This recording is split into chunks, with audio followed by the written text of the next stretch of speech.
O assunto do Contraponto de hoje são as ações afirmativas nas universidades. A chegada do final de ano é sinônimo de concentração e de muito estudo para quem pretende ingressar no ensino superior, já que é nesse o período que ocorre grande parte dos vestibulares. E é nesse momento que os debates sobre as formas de ingresso também se intensificam. Neste ano, foi aprovada uma lei que reserva 50% das vagas para ações afirmativas em universidades federais, o que provocou protestos de grupos de estudantes. Confira a reportagem de Camille Wegner. Também chamada de ação afirmativa, as cotas raciais são uma forma de reservar vagas para determinados grupos. O sistema de cotas foi criado para dar acesso a negros, índios, deficientes e estudantes de escola pública em universidades, concursos e mercado de trabalho. A política de cotas nas universidades é o melhor exemplo desse sistema no Brasil. Essas medidas ainda dividem opiniões em Santa Maria. Eu sou contra as cotas porque acho que o tempo que todos estudam, para alguns é mais, para alguns é menos, alguns têm mais facilidade, outros não, e acho que um aluno que tira uma nota maior vai acabar perdendo a própria vaga para alguém que tira uma nota menor. Acho isso muito injusto. Eu sou a favor porque eu acho que é uma forma de justiça social. Eu sou contra porque vai ser uma desculpa para o sistema brasileiro de educação continuar sucateado. Porque com as cotas, e como as cotas são baseadas na média escolar dos alunos do ensino público, vai ser meio que incentivo para o colégio baixar o nível, ter cada vez mais alunos do colégio aprovado. Eu sou a favor porque é um método de incluir as pessoas e fazer justiça pelo passado. Eu acho que é demais, sabe? Eu não sou totalmente contra, mas acho que é muita cota. Acho que deveriam repensar e melhorar a educação, porque acho que é isso que faz mudar, entendeu? Que só a cota não vai resolver, aumentar o valor de cota não vai resolver. Eu sou a favor das cotas porque eu acho que isso vai trazer mais igualdade para o país. Eu acho que enquanto a educação não melhora, é necessário as cotas para ter uma integração de todas as raças. Eu sou contra as cotas raciais, mas sou a favor das cotas públicas, porque eu acho que é uma forma de ajudar essas pessoas que não têm condições de pagar uma escola particular. Aqui em Santa Maria já existem grupos que defendem os direitos dos cotistas. O coletivo Afronta é um exemplo, fundado no final de 2010 na Universidade Federal de Santa Maria. O principal objetivo dele, que ele foi criado, é para pautar o debate das ações afirmativas dentro da UFSM, a melhora da política de cotas, já que o coletivo foi formado pós a adoção do sistema de ações, e fomentar a cultura negra e a valorização do negro na sociedade, na cidade de Santa Maria especificamente. E para conversar sobre as ações afirmativas das universidades, estão conosco a professora e militante do Movimento Negro, Maria Rita Pidutra, e o professor e advogado Sérgio Blattes. Bem-vindos ao programa. Prazer. Bom, para nós iniciarmos o nosso debate, um tanto polêmico, eu lanço a questão: por que esse tipo de política pública gera tanta divisão de opiniões? Maria Rita, gostaria de começar? Pois eu vejo que a invisibilidade do negro, a invisibilidade do índio, fez com que a sociedade se acostumasse. Então, não se via alunos negros nem indígenas nas universidades. Nós não vemos professores negros dando aula nas universidades. E nós nos acostumamos, o nosso olhar se acostumou. Então, manter privilégios dói. Então, quando o governo tem uma proposta de mudança, de diminuir o abismo social entre pobres e ricos, as pessoas reclamam. E só que essa política de cotas, ela tem um tempo, vem toda uma discussão na Terra, na Europa, na ONU. Houve conferências mundiais discutindo o racismo, e houve conferências que definiram. Na terceira conferência foi definido. E o Brasil foi signatário, assinou lá o seu compromisso de diminuir a desigualdade social. Não é possível, nós precisamos formar uma classe média negra. As cotas são ações afirmativas e o que nós precisamos? É colocar pessoas que tenham conhecimento, que aprendam, que saibam, que possam discutir com seus patrões, que possam acessar melhores empregos. Então, a cota é isso. Nós estamos num determinado tempo, que não são muitos anos, não sei se 10, 20 anos, né, o limite, 10 anos parece, né? Tem um limite de tempo e nesse tempo nós vamos diminuir a desigualdade social. Só diminui desigualdade social através do conhecimento. Por isso tem que aprender. Então nós precisamos também de engenheiros médicos negros, médicos negros, de juízes negros, né? E assim por diante. Não dá mais só ficarmos endeusando o nosso ministro, que apareceu tão bem na mídia, no cenário nacional agora nesses últimos tempos. Ele é o único ministro negro que nós temos. É uma vergonha, né? Sérgio, você compartilha dessa opinião? Sim, eu acho que o Brasil ele tem a sua estrutura histórica e cultural baseada no colonialismo. E o colonialismo não é outra coisa do que a exploração. O colonialismo e o imperialismo andam de mãos dadas. O colonialismo é a exploração da terra, é a exploração do pessoal da terra por alguém que é privilegiado e tira vantagem. Então nós fomos colonizados por portugueses que vieram para cá para ganhar dinheiro, para fazer a sua fortuna e desinteressados com o Brasil como país ou como nação. Interessados com a metrópole, que era Portugal. E esses portugueses que vieram para cá, como eles não tinham mão de obra, eles passaram a escravizar os índios, e como os índios não se dão muito bem com o trabalho pesado, né? Era uma época escravocrata, trazia-se escravos na marra para virem trabalhar como escravos sem qualquer tipo de direito. E a abolição da escravatura, que se diz que foi um ato benemérito da princesa Isabel, na verdade não foi. Porque o escravo era mão de obra de propriedade do patrão. E embora se diga que o escravo era maltratado, etc., etc., o patrão, quando morria um escravo, ele perdia o patrimônio. O escravo, ele trocou de status. Ele deixou de ser escravo, que era patrimônio do patrão, que o patrão ficava com ele até a morte e tinha que se encarregar do enterro, para ser alguém que não tinha nenhum vínculo com o patrão, trabalha por um salário miserável e fica nessa situação de escravo informal. E isto aconteceu durante muito tempo, até bem pouco tempo. Até pouco tempo, 30, 40 anos atrás, nós encontrávamos situações como essas, não só com negros. Né? Porque a discriminação brasileira, ela é muito menos racial e muito mais social.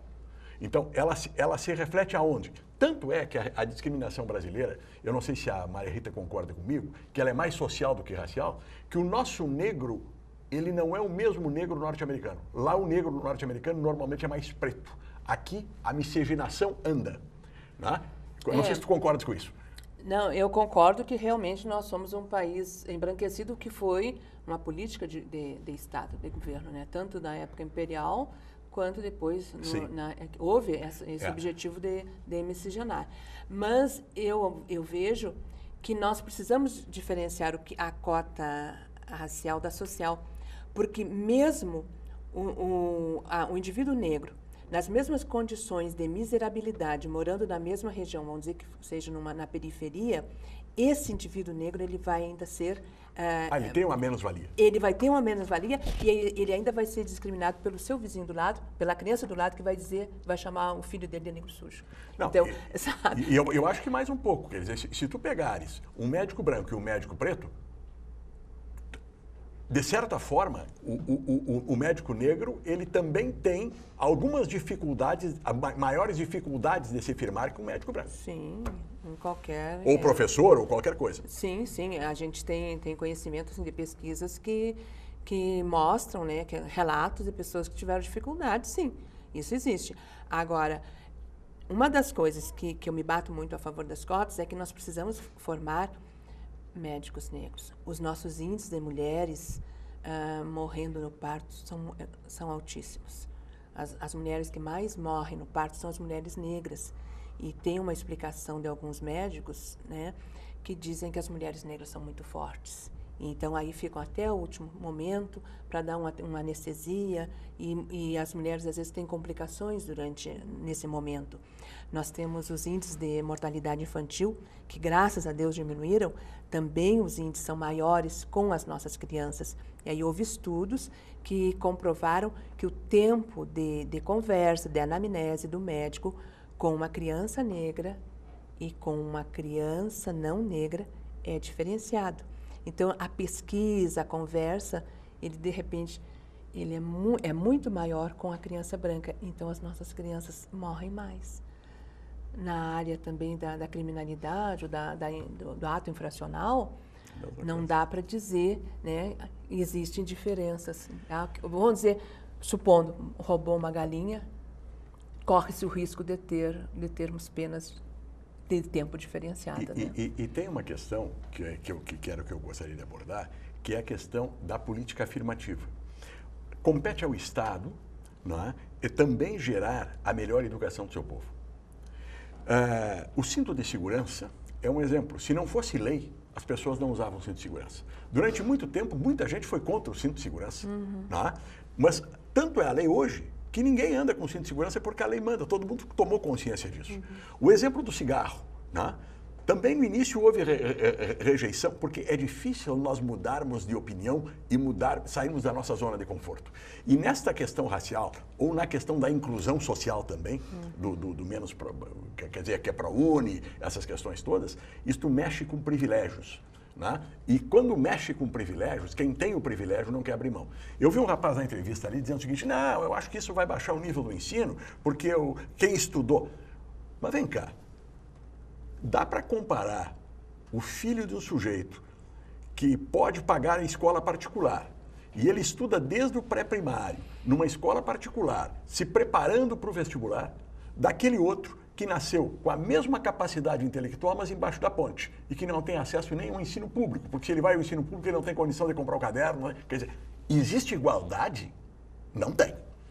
Então, dizer que a meritocracia vale para este, porque este está preparado, ele está preparado porque ele teve a sorte de nascer num berço rico. Né? Aqui não vai nenhuma restrição à riqueza.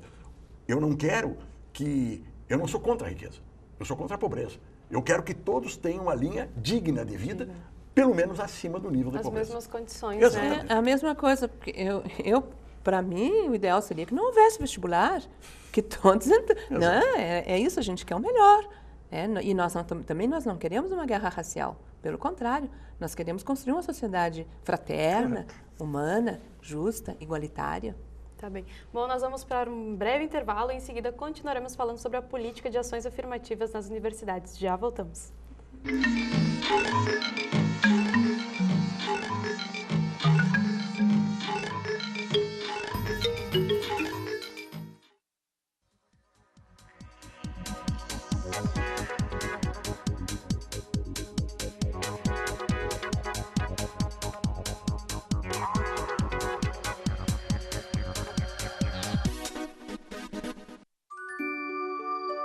Existe um lugar onde eu me sinto muito feliz, porque eu brinco, dou risada, aprendo coisas novas e tenho um monte de amiguinhos. Alguns contos de fadas são reais e precisam de você para traçar um final feliz. Entre em contato conosco e saiba como ajudar.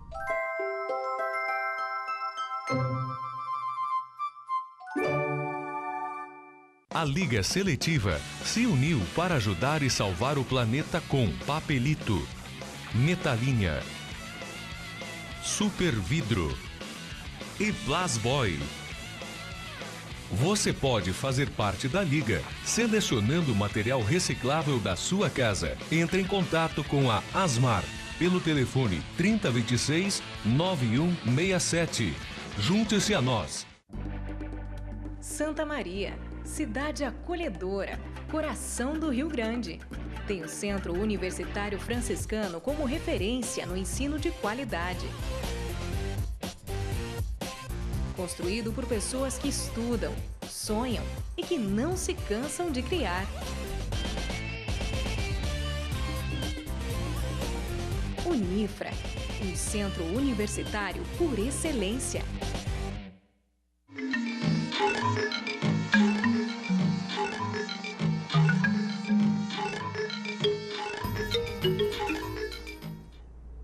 Estamos de volta com o Contraponto. O assunto de hoje são as ações afirmativas nas universidades federais.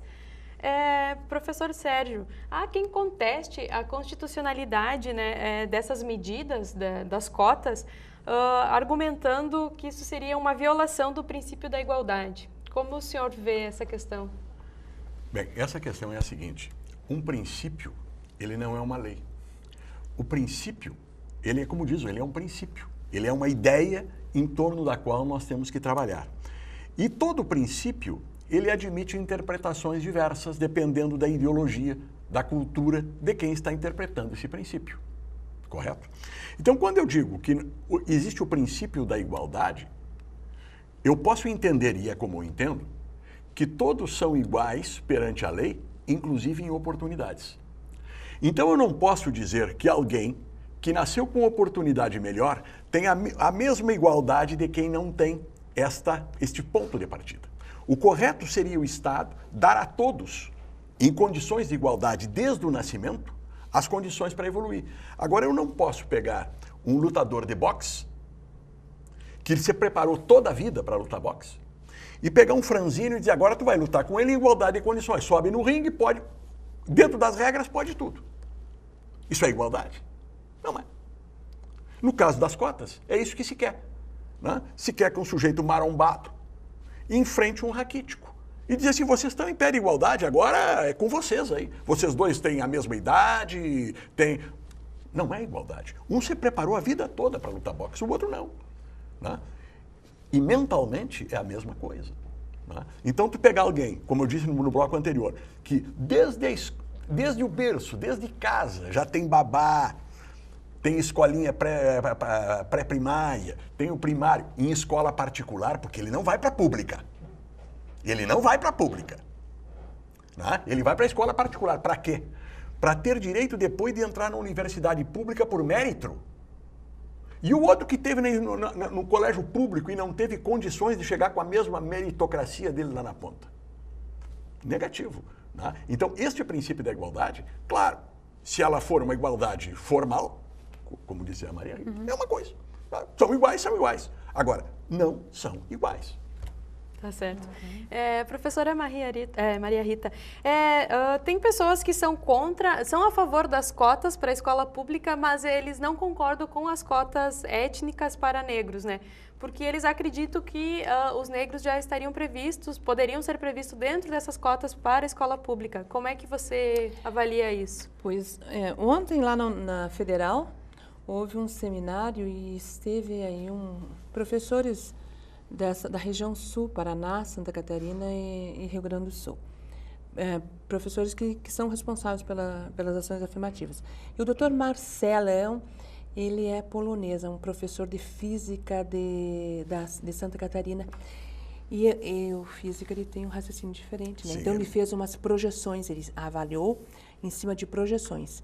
E ele comprovou por A mais B, através da estatística, que mesmo se as cotas fossem só para a escola pública, mesmo assim o negro não entraria. O negro da escola pública não entraria, porque ele estaria excluído. E até porque nós sabemos que a escola ainda tem muita problema de racismo. Tem muitas questões que nós estamos agora resolvendo através da lei 11.639, 11.645, né, de 2008, trabalhando com questões, com conteúdos sobre a história e a cultura afro-brasileira e indígena. Então, foi bem interessante o estudo desse professor, eu fiquei com o material dele até para analisar, e ele comprova que não entraria, os alunos não teriam problemas. A outra coisa também que eu vejo é que, como diz o Sartre, né, as pessoas negras elas são discriminadas pelo tom da pele, pela sua cor. O Kabengele Munanga também.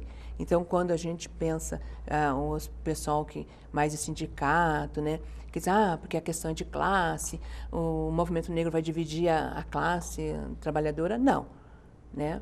É um momento que nós temos que ter um corte para trabalhar sim a questão étnica, porque o negro, nós brasileiros, essa sociedade tem que começar a se acostumar e acabar com esses estereótipos que foram construídos nesses 300 anos de escravatura.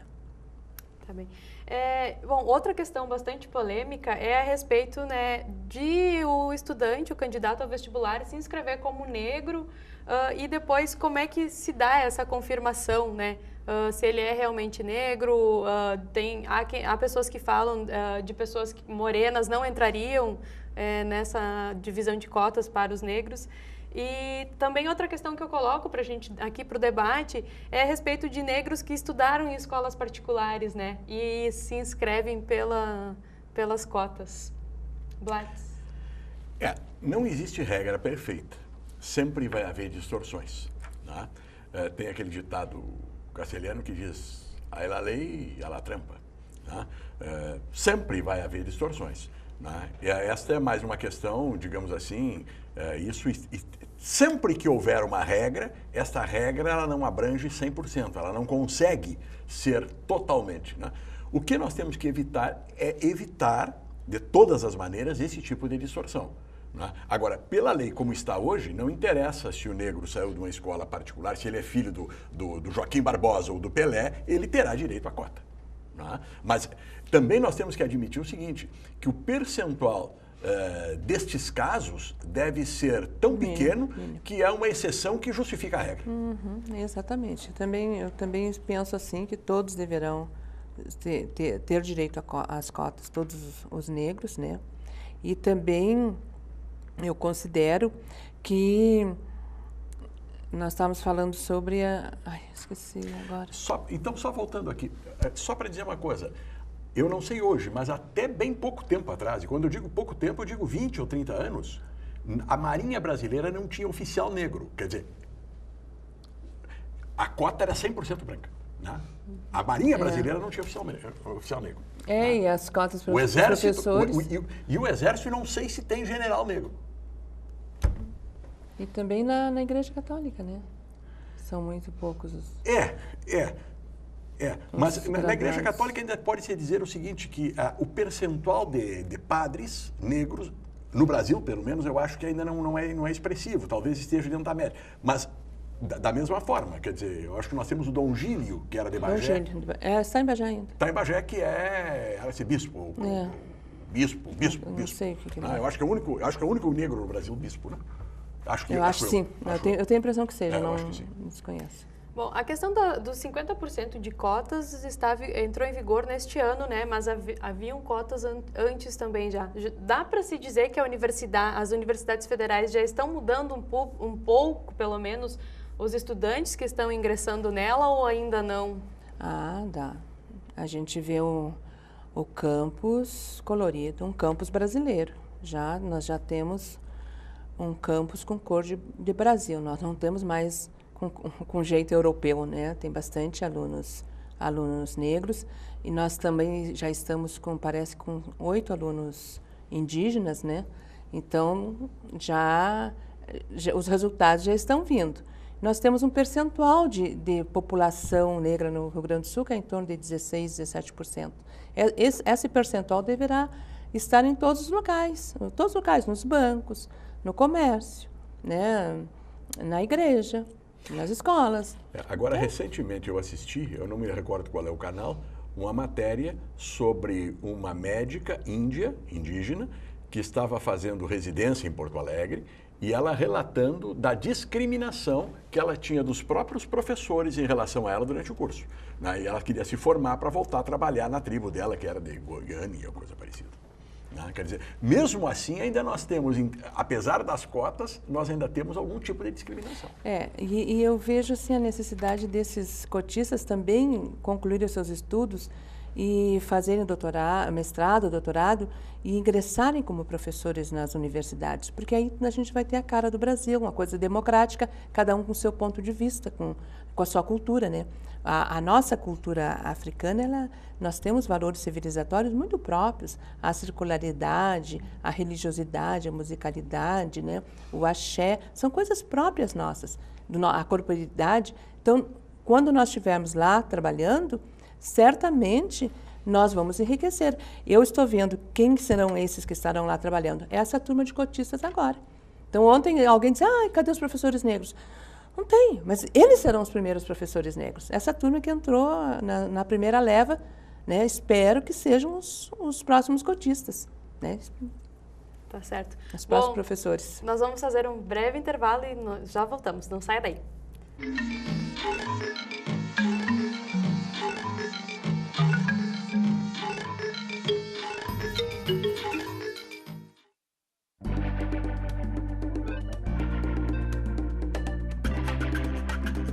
Por grandeza, estabeleça inter-relações sustentáveis. Somos seres feitos não só de matéria, mas envoltos de um universo mais amplo, feito de sensações, percepção, sentimentos, intuição, história. Nesse sentido, como extensão do que somos, criamos cenários, paisagens e sonhos. Eles são construídos de formas físicas ou mentais, impregnadas de aspectos históricos, culturais, emocionais e, assim, em constante aprendizado. Fazemos buscas incessantes por conhecimento, procuramos criar vivências cotidianas. Nossa comunidade Unifra, em busca de desenvolver a educação no ensino, tem a missão de experimentar, sentir, fazer uma leitura do mundo e das novas formas de se viver, comunicar, interagir e proteger.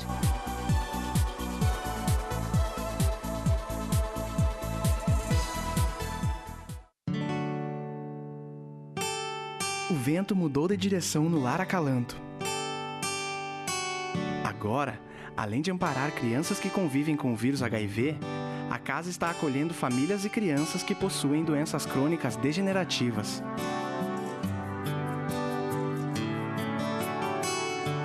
Venha trazer novos ares ao Lar Acalanto.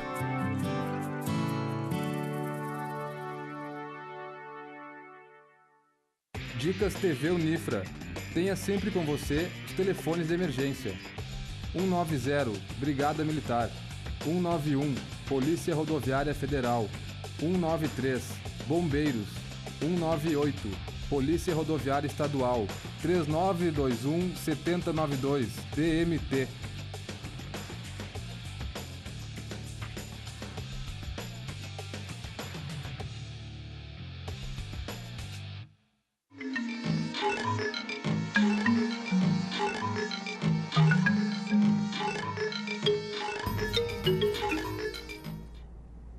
Estamos de volta com o Contraponto. Estão conosco hoje a professora e militante do Movimento Negro, Maria Rita Pidutra, e o professor da Unifra, do curso de Direito e também advogado, Sérgio Blatz, falando sobre as ações afirmativas nas universidades. Bom, no bloco anterior nós falávamos a respeito, né, da entrada desses cotistas na universidade, mas também da discriminação que eles podem vir a sofrer na universidade e alguns já sofrem. E o outro ponto, né, que entra, que além de ter esse acesso por meio das cotas, é a permanência desses estudantes na universidade. Como é que isso vem sendo trabalhado?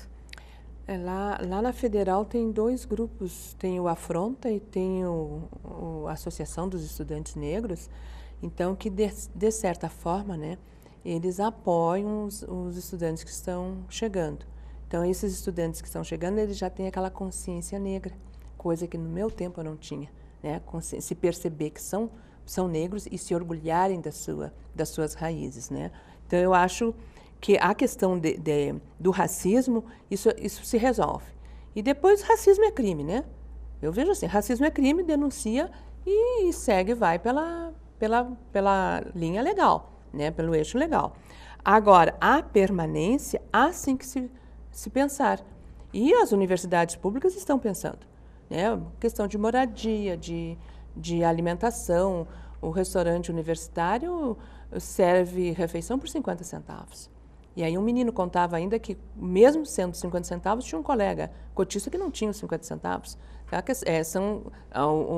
Nós temos as bibliotecas, o empréstimo de livros, mas os professores pedem, no mínimo na graduação, diz que é em torno de R$35 por disciplina de xerox.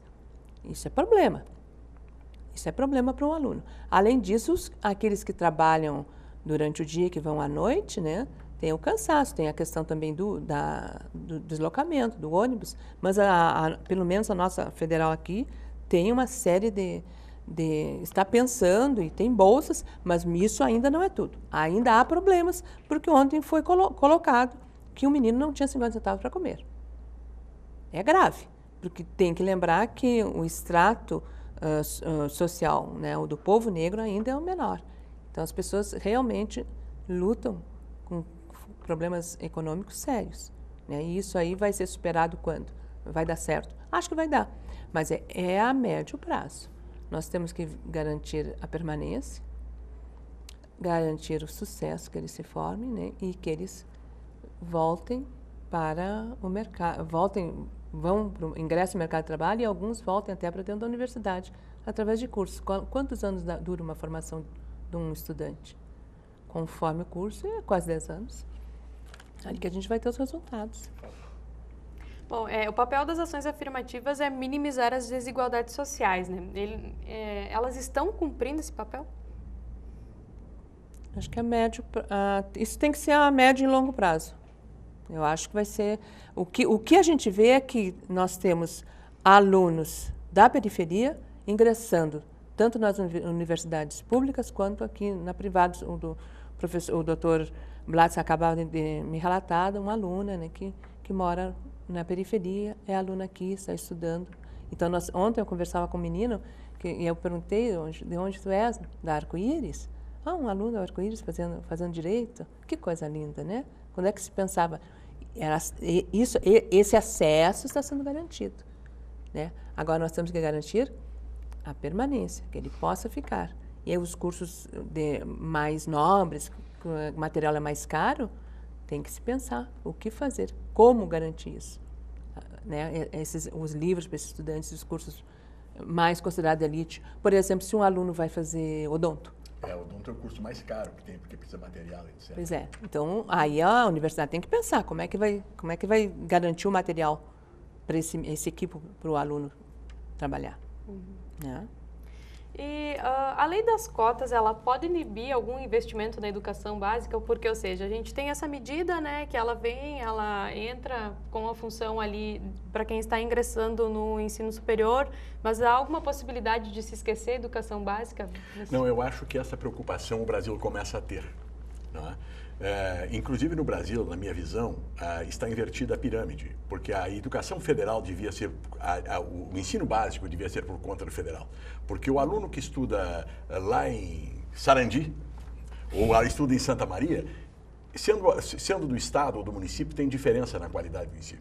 Agora, se tu uniformizares o ensino, por que os colégios militares ainda são os melhores, né? Que tem índice de aprovação, porque eles estão dentro de um padrão federal, de uma melhor remuneração, de uma regra única, etc, etc.